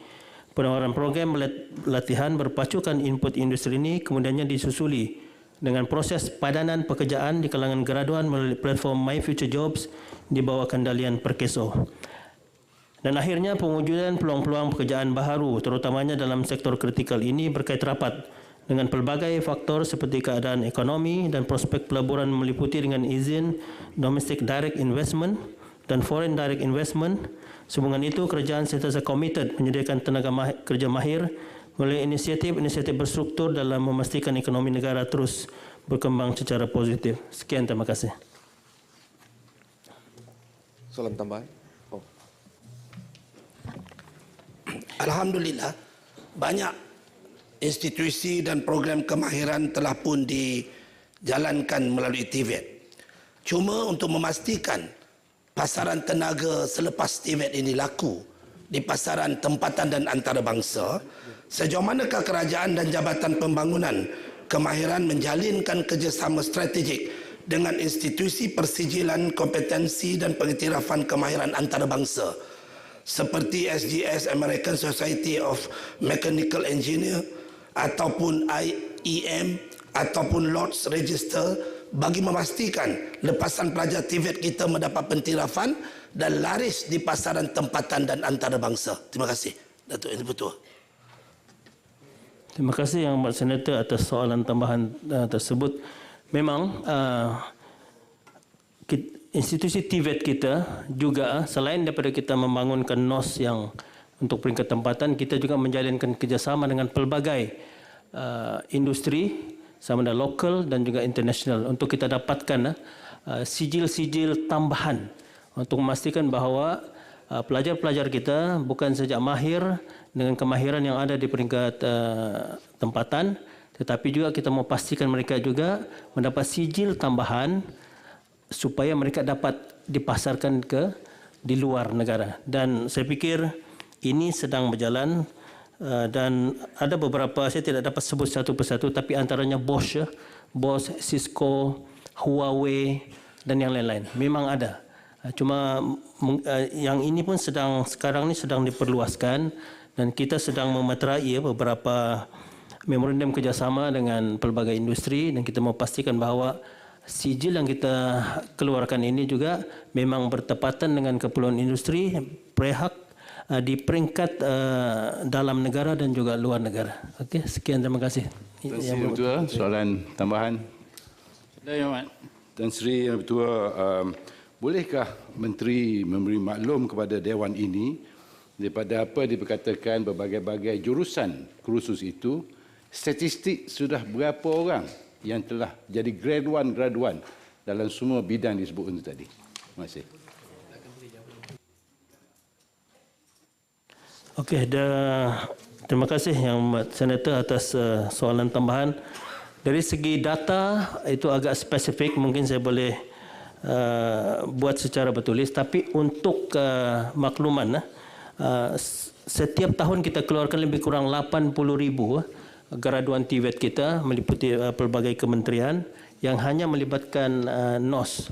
Jadi memang ini meliputi banyak kursus-kursus yang berkaitan. Dan kita juga memang memastikan bahawa graduan TVET yang kita keluarkan ini memang berpadanan dengan keperluan industri. Dan kita sedang monitor, kita mau padankan dalam My Future Job itu sendiri, kita mau pastikan bahawa syarikat-syarikat memberi maklumat tentang kursus-kursus jawatan yang ada dalam yang ada untuk dipadankan dengan kursus-kursus yang dikeluarkan oleh institusi TVET kita. Tapi untuk maklumat lanjut saya akan buat jawapan bertulis kepada Yang Amat Senator. Terima kasih. Ahli yang berhormat, kita ada tersasul sedikit tadi ya. Jadi saya jemput Yang Berhormat Datuk Wira Dr. Muhammad Hatta bin Ramli. Terima kasih Tan Sri Ketua. Soalan saya nombor 10. Tan Sri Ketua, tebal awan musim tengkujuh tiada mentari gelapnya maya. Untuk soalan nombor 10, dengarkanlah ini jawapannya. Senator Datuk Wira Dr. Muhammad Hatta Ramli, pembangunan sistem kewangan Islam di Malaysia merupakan usaha bersepadu pelbagai pihak termasuk pengawal selia kewangan, peserta industri dan kerajaan melalui strategi-strategi bagi memperkukuhkan kedudukan Malaysia sebagai peneraju kewangan Islam di peringkat global. Sehingga kini, kepimpinan Malaysia dalam kewangan Islam terus diiktiraf di peringkat global dengan menduduki tempat pertama selama 10 tahun berturut-turut dalam ICD Refinitiv Islamic Financial Development Indicator dengan izin. Seiring dengan pembangunan ekosistem kewangan Islam di Malaysia yang komprehensif dan semakin matang dengan peserta yang dinamik, berdaya tahan dan mampu mengeluarkan produk yang pelbagai. Pasaran kewangan Islam di Malaysia yang terdiri daripada pemain industri domestik dan global sentiasa berkolaborasi untuk saling mendapat manfaat daripada persekitaran perniagaan yang kondusif dari segi inovasi, kepakaran dan aliran urus niaga. Kerajaan mengakui kepentingan untuk mengukuhkan struktur kewangan Islam di Malaysia dan membangunkan sektor ini selaras dengan agenda ekonomi madani. Oleh itu, inisiatif bersepadu seperti Malaysia International Islamic Financial Center MIFC dengan izin dalam memacu pertumbuhan kewangan Islam cukup penting dalam usaha ini. Peranan MIFC yang bermula pada tahun 2006 adalah merupakan inisiatif oleh Badan Kawal Selia Pasaran Keuangan dengan kerjasama agensi kerajaan yang berkaitan bertujuan untuk membangunkan sektor kewangan Islam di Malaysia melalui penglibatan industri dan kerajaan. Ia juga bertujuan untuk mengukuhkan hala tuju bagi mempromosikan Malaysia sebagai hub kewangan Islam utama di peringkat antarabangsa. Selaras dengan pembangunan ekosistem untuk memacu fasa pembangunan seterusnya dalam mengukuhkan Malaysia sebagai pusat kewangan Islam antarabangsa, Bank Negara dan Suruhanjaya Security telah bekerjasama untuk menubuhkan Majlis Kepimpinan Malaysia International Islamic Financial Center ataupun MIFC Leadership Council dengan izin pada 5 Oktober 2022. Majlis Kepimpinan MIFC ini berfungsi sebagai platform untuk menyediakan kepimpinan industri dalam usaha memperkukuh Malaysia sebagai pasaran global dan gerbang antarabangsa bagi kewangan Islam. Majlis Kepimpinan MIFC dipengerusikan oleh Yang Berbahagia Tan Sri Azman Mokhtar dan ahli-ahli majlis terdiri pada tokoh industri, tempatan dan antarabangsa yang terkemuka di samping wakil daripada Bank Negara Malaysia dan Suruhanjaya Security. Terima kasih. Soalan tambahan ya Tan Sri. Terima kasih. Semangat sekali Menteri menjawab, memberikan keyakinan kepada kita. Perdana Menteri bulan lepas pun ada mencadangkan supaya penyelarasan industri kewangan Islam ini ditingkatkan dan pengendali-pengendali diminta untuk membuat perubahan inovatif ya di dalam usaha ini supaya bukan setakat kita mencari kesaksamaan, kesejahteraan tetapi juga keberkatan. Jadi soalan saya sebagai tapak untuk maju ini, ada ke maklumat-maklumat, data contohnya yang boleh kita banggakan sebagai asas untuk kita lonjakkan lagi pencapaian dalam kewangan Islam ni? Minta Menteri menjawab. Terima kasih. Terima kasih, Pertua. Terima kasih atas soalan tambahan itu. Data yang ada di tangan saya, antaranya yang saya boleh kongsikan, pembiayaan dan pinjaman patuh syariah sektor perbankan.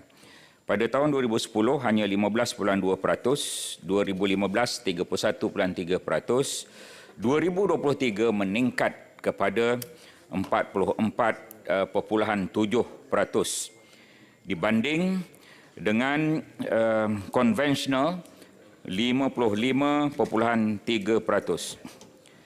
Perkara yang kedua, dari segi data pasaran modal Islam, kini pasaran modal Islam 64.18% berjumlah 2.4 trilion ringgit. Dan daripada 982 syarikat yang tersenarai, 804 syarikat patuh syariah, 178 yang konvensional.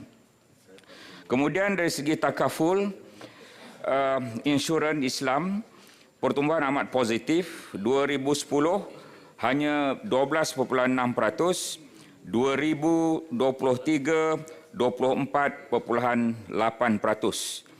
Saya juga ingin maklumkan bahawa Malaysia menerajui pasaran sukuk global dengan share pasaran 39%. Seterusnya, indeks kewangan Islam, Malaysia tempat pertama, nombor kedua Arab Saudi, nombor tiga Indonesia, nombor keempat Bahrain dan kelima Kuwait. Terima kasih.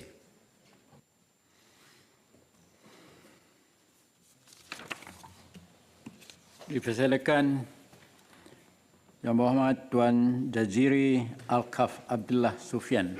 Assalamualaikum Tan Sri Yang Di-Pertua. Soalan saya nombor 12. Terima kasih. Tan Sri Yang Di-Pertua, sebagai langkah merancangkan landscape pelaburan negara, kerajaan melalui Kementerian Pelaburan, Perdagangan dan Industri (MITI) dan Lembaga Pembangunan Pelaburan Malaysia (MAIDA) komited menjana pertumbuhan pelaburan tempatan bagi merangsang pembangunan lestari dan seimbang di dalam negara. Pada masa yang sama, kerajaan sentiasa mengukuhkan usaha untuk memudah cara syarikat-syarikat tempatan dalam merealisasikan cadangan penubuhan kilang dan melonjakkan produktiviti mereka di dalam negara. Secara lazimnya, pelaksanaan projek mengambil masa 1 hingga 2 tahun untuk direalisasikan, bergantung kepada skala projek dan keadaan ekonomi semasa. Projek yang telah direalisasikan merujukkan projek yang sama ada sedang dalam pembinaan bangunan atau kilang, sedang memasang mesin dan peralatan maupun telah memulakan operasi.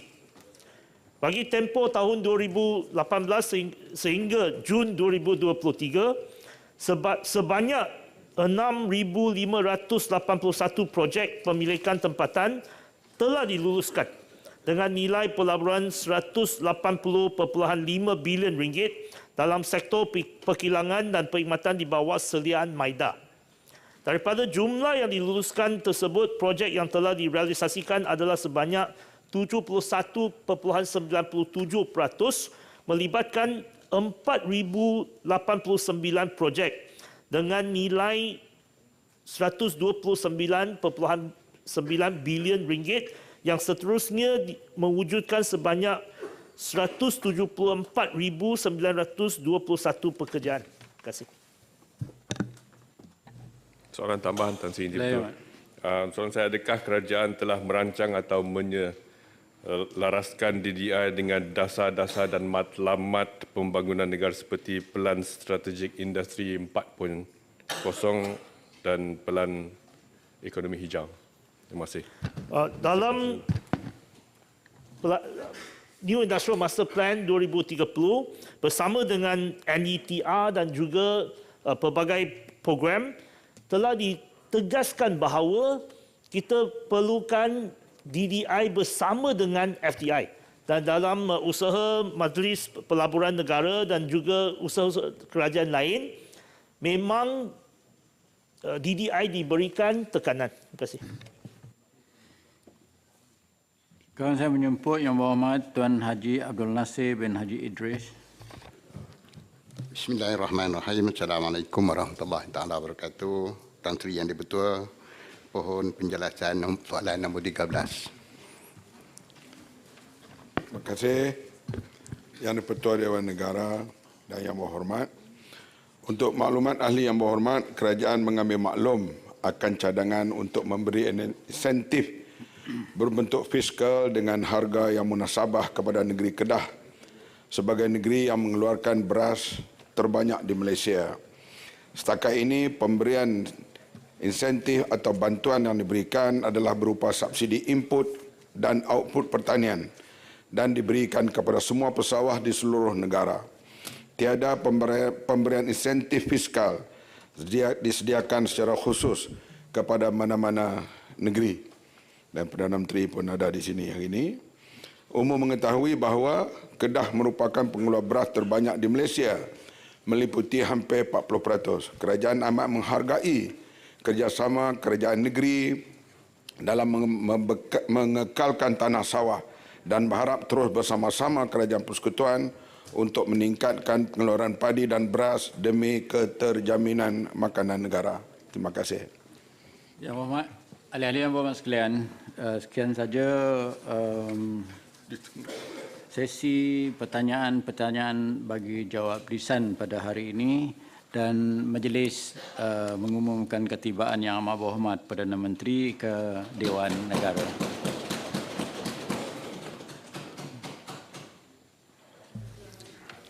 Aturan Urusan Mesyuarat dan Usul-Usul DR 31/2023 Rang Undang-Undang Perbekalan 2024, bacaan kali yang kedua.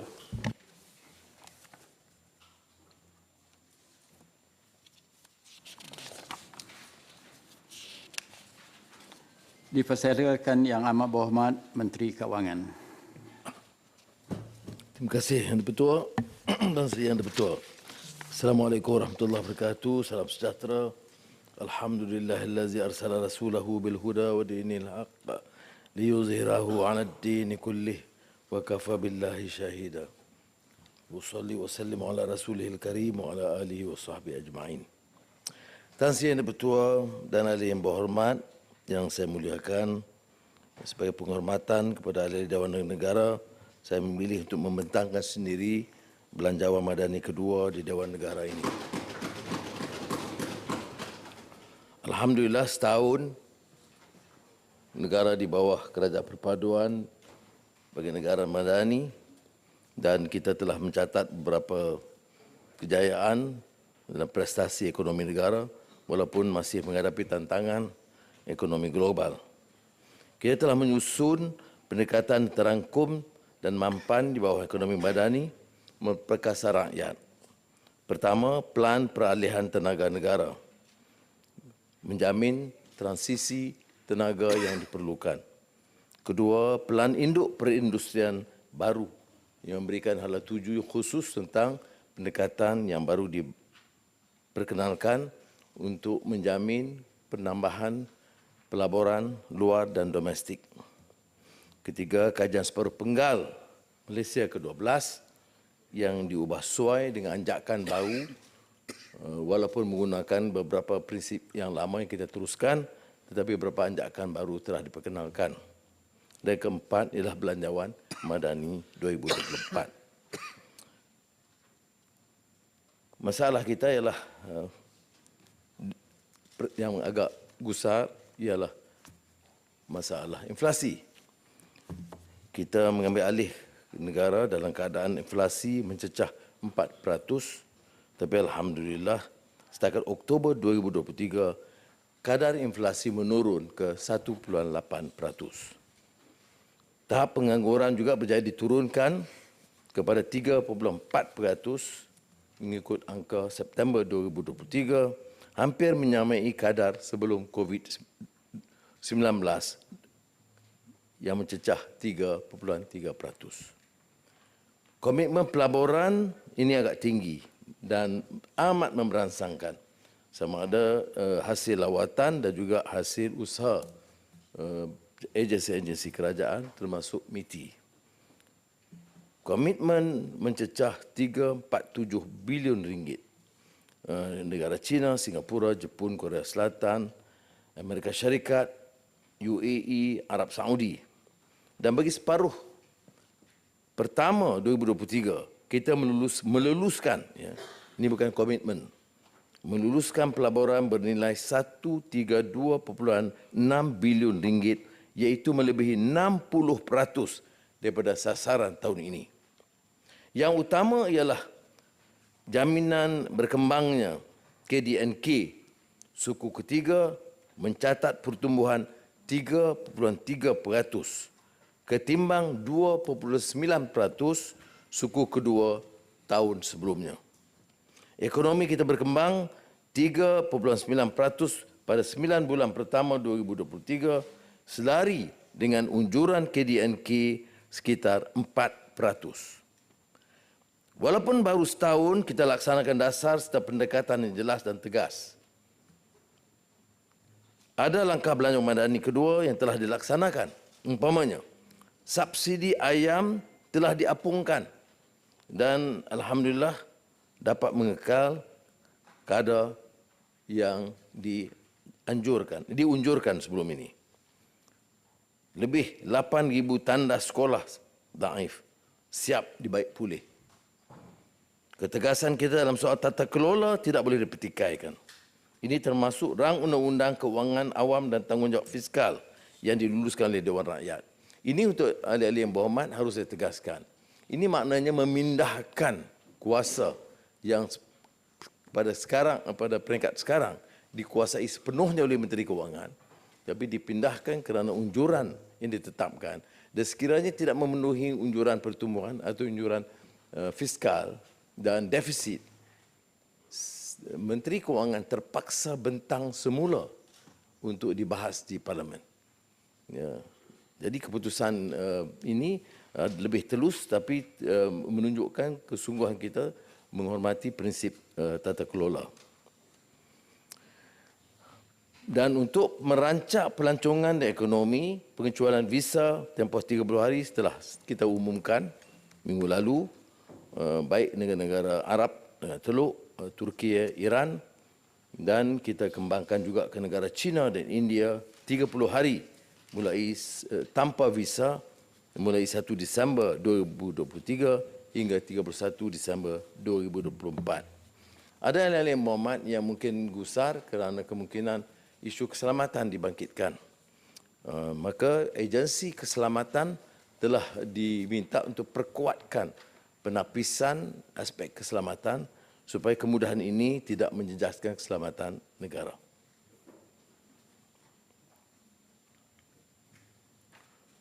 Semua usaha di bawah belanja madani kedua akan menyusul setiap keutamaan ekonomi madani yang dicerahkinkan kepada 3 tumpuan utama. Pertama, tata kelola terbaik demi ketangkasan perkhidmatan. Kedua, penstrukturan semula ekonomi bagi melonjak pertumbuhan. Dan ketiga, peningkatan darjat hidup rakyat. Mengenai reformasi fiskal, pertumbuhan dijangka KDNK diunjur antara 4 hingga 5%. Defisit fiskal diunjur berkurang kepada 4.3%. Ya. Ini 5.6% 2022 yang kita warisi. Kita dah turunkan ke 5% tahun ini dan insya-Allah 4.3% tahun depan.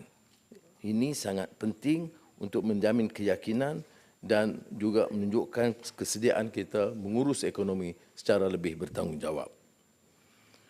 Belanjawan 2024 menyediakan 393.8 bilion ringgit dengan 303.8 bilion ringgit untuk mengurus 90 bilion ringgit untuk pembangunan dan 2 bilion ringgit untuk simpanan luar jangka atau kontingensi. Beberapa cukai baru diperkenalkan. Skop perkhidmatan bercukai diperluas. Cukai perkhidmatan kepada 8% ketimbang 6% sekarang. namun agak tidak membebankan rakyat. Kenaikan tidak melibatkan perkhidmatan seperti makan minum, telekomunikasi, parkir kereta dan logistik.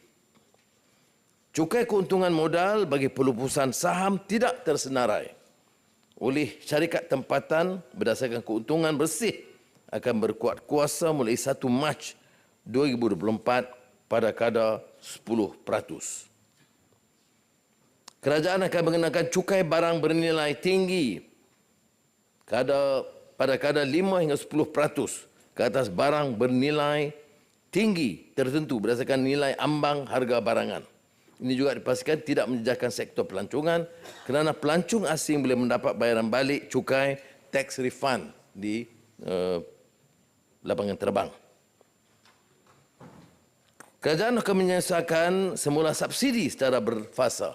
Ini agak kontroversial, tetapi seperti mana saya tekankan, kalau ikut ke jumlah subsidi tahun ini tanpa langkah-langkah diambil termasuk pengampungan ayam, ia akan mencecah 81 bilion ringgit.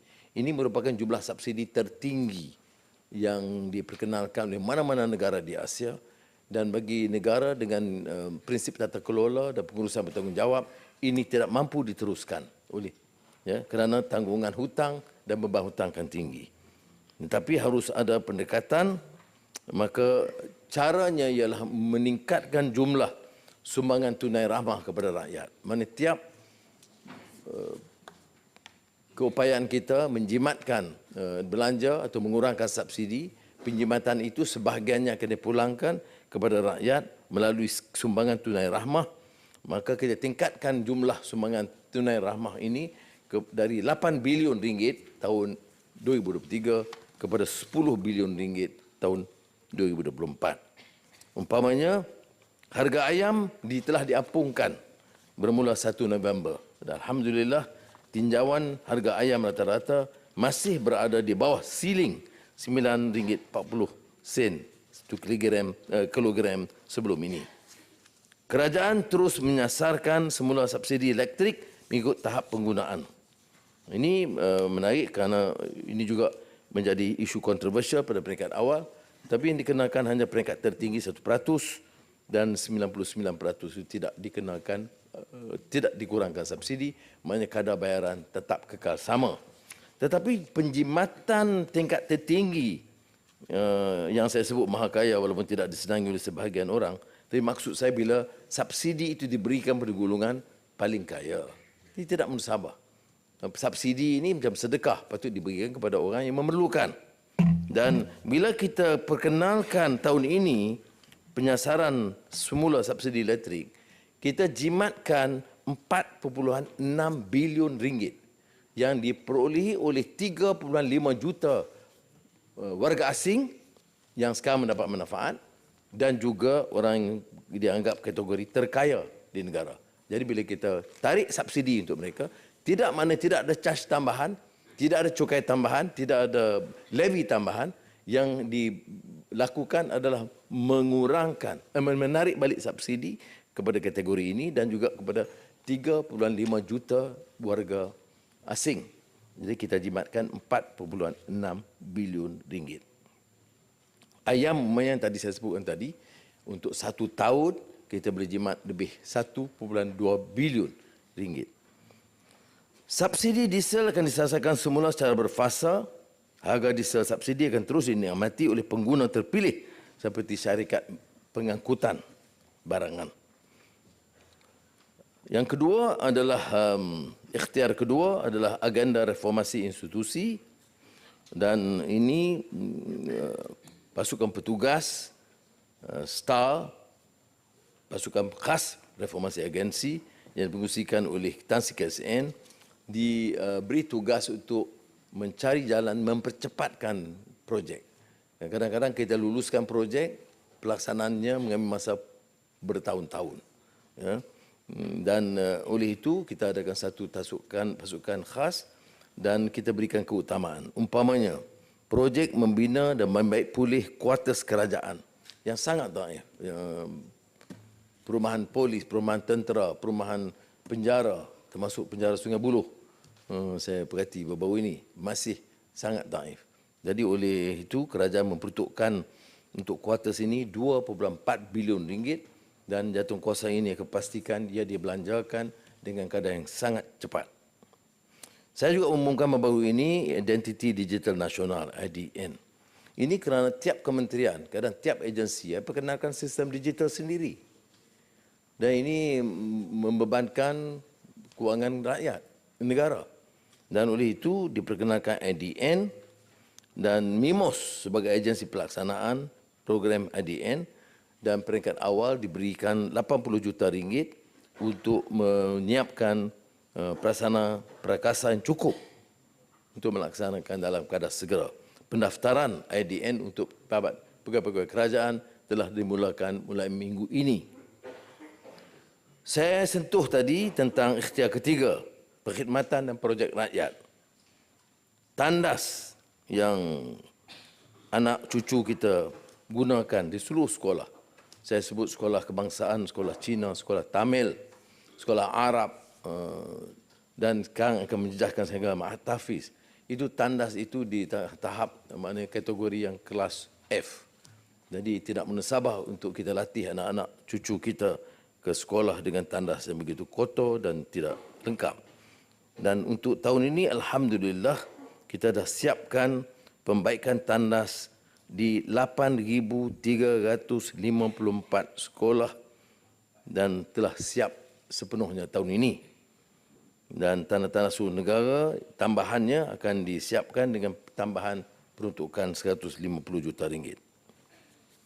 Kemudian kita ada kecelakaan jalan raya yang berterusan, maka kita, KKR, Bintang Kerja Raya, khususnya JKR, telah diberikan dana dan mengambil tindakan, diberi tempoh 24 jam sekiranya ada aduan jalan berlubang di jalan persekutuan.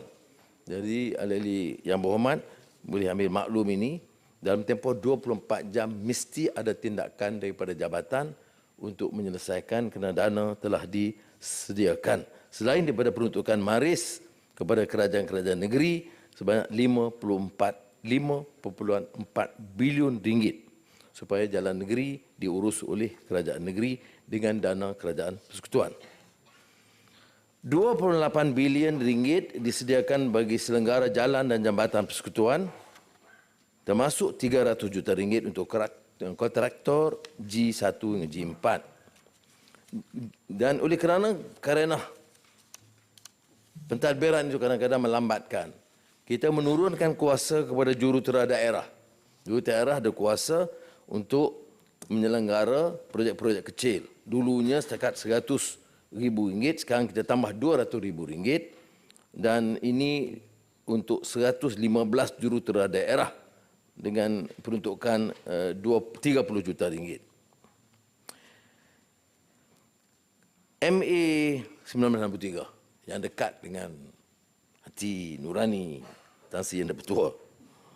Ini berlarutan lama dan ada yang bangkitkan dalam perbahasan di Dewan Rakyat juga mengapa kita pilih untuk memberikan peruntukan yang tinggi di Sabah dan Sarawak. Saya telah jelaskan bahawa pertama, kita terikat dengan janji Perjanjian Malaysia 1963. Kedua, beberapa daerah terutama pedalaman dan terpencil di Sabah Sarawak itu keadaannya itu sangat terbelakang ketimbang kemajuan di negeri-negeri di Semenanjung. Maka oleh itu peruntukan pembangunan saja, ya. Pembangunan Sarawak meningkat kepada 5.8 bilion ringgit dan pembangunan Sabah 6.6 bilion ringgit. Dan tidak adil untuk dibandingkan dengan peruntukan negeri-negeri di Semenanjung kerana keluasan dan permasalahan dari segi praktiknya. Seperti mana yang saya sebut, kadar pemberian khas di bawah perkara 112D Perlembagaan Persekutuan untuk Sarawak dan Sabah.